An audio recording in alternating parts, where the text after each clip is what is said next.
வணக்கம் நேயர்களே, இன்றைக்கி நம்ம பார்க்க போகிறது வாட்டர் ட்ரிங்கிங். வாட்டர் ட்ரிங்கிங் அப்படிங்கிற விஷயத்தை மட்டும் நம்ம நிறைய பேசிகிட்ருக்கோம். ஆனால் ட்ரிங்க் பண்ணுறோமா அப்படின்னு கேட்டோன்னா ரொம்ப லெஸ்.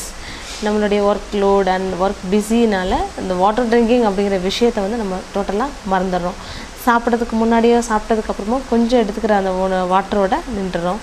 நம்ம உடலில் 65 to 75% வெயிட்டில் வாட்டர் கண்டென்ட் தான் அடங்கியிருக்குது.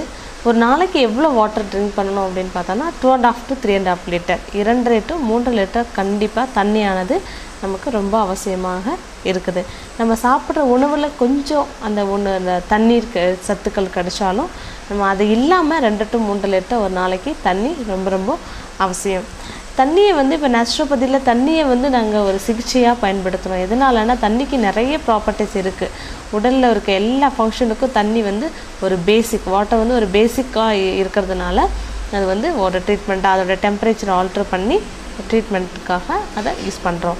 இப்போ வாட்டரோட ப்ராப்பர்ட்டிஸ் அதோட தன்மை என்ன அப்படின்னு பார்த்தீங்கன்னா, அது ஒரு யுனிவர்சல் சால்வெண்ட், எளிதில் எல்லாமே அதில் கரையக்கூடியது. நிறைய பொருட்கள் அதில் கரையக்கூடியதாக இருக்குது. அது மாதிரி பாடியோட ஃபங்க்ஷனுக்கு இம்பார்ட்டன்ட் ஒர்க் அப்படின்னா வாட்டருக்கு இருக்குது.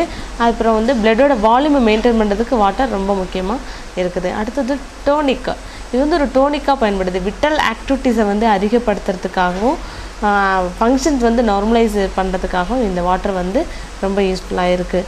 அடுத்து எலிமினேட்டிவ் ப்ராப்பர்ட்டி அப்படின்னு பார்த்தோன்னா, இந்த ஸ்கின் அல்லது கிட்னி இது மூலமாக லங்ஸ் இது மூலமாக தேவையில்லாத டாக்ஸின்ஸை உடல்லேருந்து வெளியேற்றத்துக்காகவும் இது ரொம்ப யூஸ்ஃபுல்லாக இருக்குது.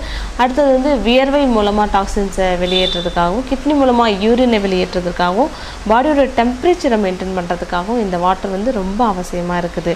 அடுத்ததாக பார்த்தோம் அப்படின்னா, நம்மளுடைய பாடி டெம்பரேச்சரை மெயின்டைன் பண்ணுறது மட்டும் இல்லாமல் ஃபீவர் கண்டிஷனில் ஃபீவரை ப்ரிவென்ட் பண்ணுறதுக்காகவும் அந்த டெம்பரேச்சரை குறைக்கிறதுக்காகவும் இந்த வாட்டர் ரொம்ப அவசியமாக இருக்குது. அது மட்டும் இல்லாமல் ஒரு இடத்துலேருந்து இன்னொரு இடத்துக்கு இந்த பிளட் டிரான்ஸ்ஃபியூஷன் பண்ணுறதுக்கு இந்த பிளட்டில் வாட்டர் கண்டென்ட் ரொம்ப ரொம்ப முக்கியம்.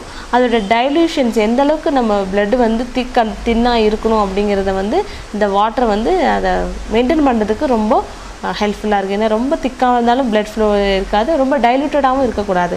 அந்த கன்சிஸ்டன்சியை மெயின்டைன் பண்ணுறதுக்கு இந்த வாட்டர் ரொம்ப அவசியம்.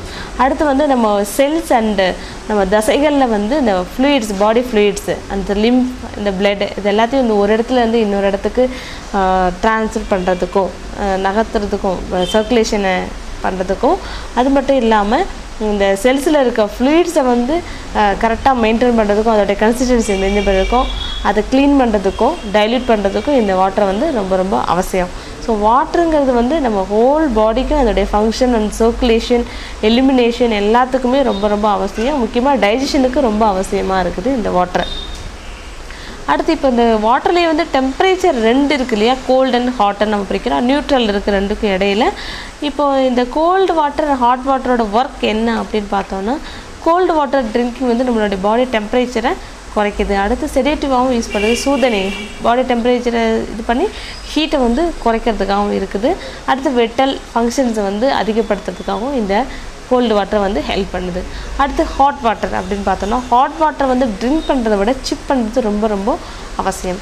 இந்த ஸ்டொமக்கை க்ளீன் பண்ணுறதுல ஹாட் வாட்டர் ரொம்ப, அதனால தான் ஃபிஷியன்ஸ் அதிகமாக ஹாட் வாட்டர் குடிங்க அப்படின்னு சொல்கிறது. அது மட்டும் இல்லாமல் ஹாட் வாட்டர் கோல்டு வாட்டருங்கிறத விட நம்ம பாயில் பண்ண வாட்டர் ரொம்ப அவசியம். இப்போ இருக்க இந்த பொல்யூஷன்ஸ் அண்டு க்ளீனினஸ் ரொம்ப கம்மி, வாட்டர் பொல்யூஷன்ஸ் நிறையா இருக்குது. அதனால் வாட்டர் பாயில் பண்ணி ட்ரிங்க் பண்ணுறது ரொம்ப ரொம்ப அவசியம். பாக்டீரியா வைரஸ்லேருந்து நம்ம தப்பிக்கலாம்.